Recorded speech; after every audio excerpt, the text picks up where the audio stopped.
Assalamu alaikum. Welcome to ARM. Hope you guys are doing well. आज हम discuss करेंगे respiratory disorders को। सबसे पहला जो हमारे पास रेस्पिरेटरी डिसऑर्डर है वो है ब्रोंकाइटिस, इन्फ्लेमेशन ऑफ ब्रोंकाई। इसमें ब्रोंकाई के अंदर जो है ना म्यूकस की सिक्रीशन बहुत ज़्यादा हो जाती है और इसकी वजह से जो वॉल्स होती है उसमें स्वेलिंग हो जाती है और जो ब्रोंकाई की ट्यूब्स होती हैं वो भी नैरो हो जाती है, मतलब कि पतली हो जाती है म्यूकस की एक्सेस सिक्रीशन की वजह से। आगे है कि ब्रोंकाइटिस कॉज कैसे होता है। ये किसी वायरस से कॉज हो सकता है, बैक्टीरिया से कॉज हो सकता है, या कोई केमिकल इरिटेंट्स हम यूज़ कर रहे हैं उसकी वजह से ब्रोंकाइटिस हो सकता है, जैसे स्मोकिंग हो गई, तंबाकू हो गया। ब्रोंकाइटिस के हमारे पास फर्दर दो मेन टाइप्स होती हैं, एक होती है एक्यूट ब्रोंकाइटिस, एक होती है क्रोनिक ब्रोंकाइटिस। एक्यूट ब्रोंकाइटिस जो है वो ना ज़्यादा से ज़्यादा 2 हफ्ते के लिए कॉज होता है, ठीक है, और उससे पेशेंट रिकवर कर जाता है और इससे हमारी ब्रोंकाई और ब्रोंकायूल्स में कोई परमानेंट डैमेज नहीं कॉज होता। नेक्स्ट है हमारे पास क्रोनिक ब्रोंकाइटिस, जो कि कॉज होता है क्रोनिक इन्फ्लेमेशन की वजह से और ये लास्ट करता है 3 months to 2 years। और आगे जो ब्रोंकाइटिस के सिम्टम्स हैं उनमें आ जाती है कफ, मतलब कि खांसी, फीवर, बुखार आ जाता है, चिल्स मतलब आपको ठंड लगती है, और शॉर्टनेस ऑफ ब्रीथ, आपको सांस रुक रुक के आता है। नेक्स्ट हमारे पास जो डिजीज़ है वो है एम्फीसीमा। एम्फीसीमा है destruction of wall of alveoli. इस डिज़ीज़ के अंदर एल्वोलाई में लार्जर सैक्स बन जाते हैं जो कि गैसियस एक्सचेंज की जो सरफेस है उसे कम कर देते हैं। लंग्स के टिश्यू का इसके अंदर ब्रेकडाउन होता है और जो लंग्स है वो एक्सहेलेशन के बाद, मतलब कि कार्बन डाइऑक्साइड को बॉडी से निकालने के बाद अपनी ओरिजिनल पोजीशन में वापस नहीं आते। और जो सिम्टम्स हैं एम्फीसीमा के उसके अंदर वही शॉर्टनेस ऑफ ब्रीथ, सांस रुक रुक के आता है, फटीग, आप थकावट महसूस करते हो और आपके रेस्पिरेटरी इन्फेक्शन हो जाता है और वेट लॉस होता है, मतलब कि आपका वज़न कम होना शुरू हो जाता है।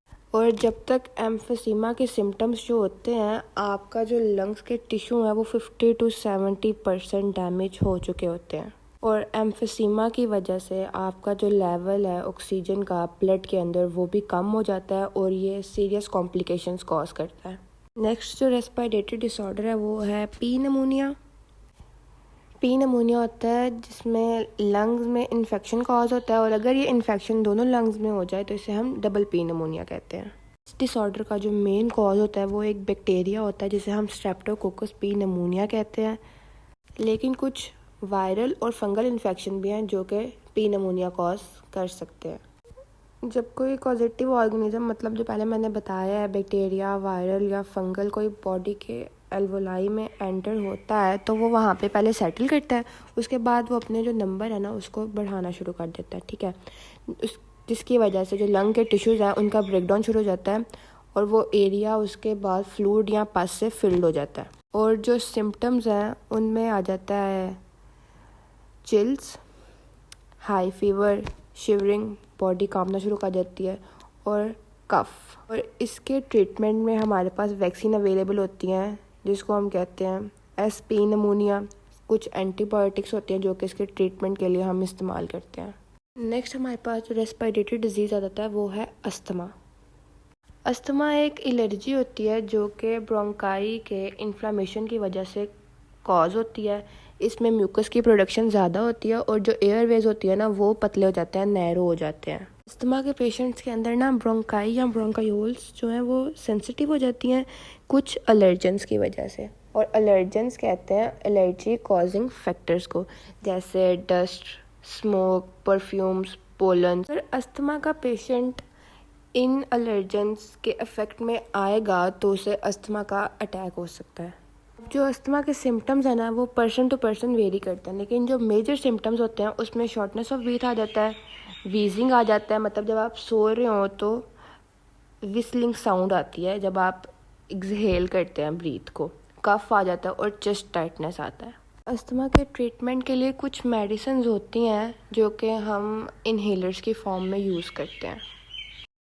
नेक्स्ट जो रेस्पिरेटरी डिसऑर्डर है उसमें आता है लंग कैंसर। लंग्स के टिश्यू के अंदर ना अनकंट्रोल्ड सेल की डिवीजन हो जाती है जिसकी वजह से लंग कैंसर कॉज करता है।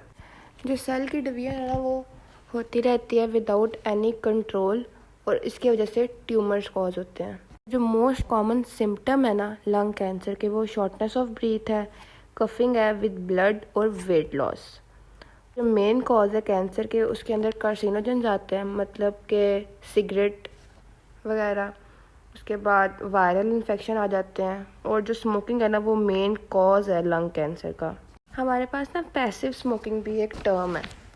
इसके मतलब है कि एक पर्सन जो है वो स्मोक नहीं करता, लेकिन उसके जो लंग है वो इफ़ेक्ट हो जाते हैं। क्यों? पैसिव स्मोकिंग की वजह से। मतलब आप सिगरेट का जो धुआं होता है उसको इनहेल करते हैं। जैसे कि आपके पास बैठा कोई इंसान स्मोकिंग कर रहा है, आप उसके पास बैठे हो, लेकिन जो सिगरेट का धुआं है वो आप भी तो इनहेल कर रहे हो ना अपनी बॉडी के अंदर, उसकी वजह से आपके लंग्स भी इफ़ेक्ट हो सकते हैं। इसको कहते हैं पैसिव स्मोकिंग। हमारे पास आ जाते हैं कुछ इफ़ेक्ट्स स्मोकिंग के। सिगरेट बहुत हार्मफुल है क्योंकि उसके अंदर कुछ केमिकल्स होते हैं। सिगरेट के धुएं के अंदर 4000 डिफरेंट केमिकल्स होते हैं, जिनमें से 50 जो कार्सिनोजेंस होते हैं, और बहुत ज़्यादा केमिकल्स तो पॉइजनस होते हैं। नेक्स्ट हमारे पास इसके इफ़ेक्ट्स आते हैं। स्मोकिंग जो है वो नंबर 1 पे आता है जो डेथ कॉज करता है, और जो सिगरेट है वो आपके बॉडी को हेड से टो तक अफेक्ट करता है। जो स्मोकर्स होते हैं उनके अंदर सबसे ज़्यादा चांसेस होते हैं लाइफ थ्रेटनिंग डिजीज़ कॉज होने के। स्मोकिंग सिर्फ लंग कैंसर कॉज करने का ही बाइस नहीं बनती, ये आपके किडनी का cancer, oral cavity, लैरिंग्स, breast, bladder और पेनक्रियास कैंसर भी कॉज कर सकती है। तंबाकू के अंदर बहुत से ऐसे केमिकल्स प्रेजेंट होते हैं जो हमारे एयर पैसेज वे को डैमेज करते हैं, जिसकी वजह से हमें एम्फीसीमा या कोई और रेस्पिरेटरी डिसऑर्डर काज होता है। स्मोकिंग हमारे सर्कुलेटरी सिस्टम को भी अफेक्ट करती है, क्योंकि तंबाकू के अंदर कार्बन मोनोऑक्साइड प्रेजेंट होता है जो कि हमारी बॉडी के अंदर जो ऑक्सीजन कैरिंग कैपेसिटी होती है उसको कम कर देता है।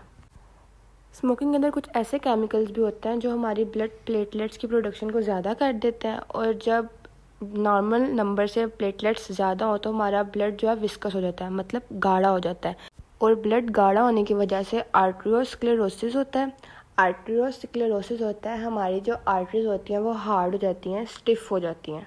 लंग्स में इन्फेक्शन कॉज होने का रिस्क सबसे ज़्यादा स्मोकर्स में होता है। फॉर एग्ज़ाम्पल ट्यूबरक्लोरोसिस का जो रिस्क है 2 to 4 टाइम्स ज़्यादा होता है स्मोकर्स के अंदर, और पी निमोनिया का रिस्क भी 4 टाइम्स ज़्यादा होता है स्मोकर्स के अंदर। जो लास्ट इफ़ेक्ट है स्मोकिंग जो है वो जो टीथ हैं उनको भी वीक कर देती है और स्टेनिंग कर देती है। मतलब जो बंदे स्मोकिंग करते हैं उनके जो टीथ हैं वो येलो होना शुरू हो जाते हैं।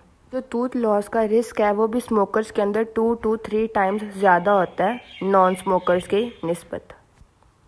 आई hope you like this video. Don't forget to share and subscribe. See you guys tomorrow. अल्लाह हाफिज़।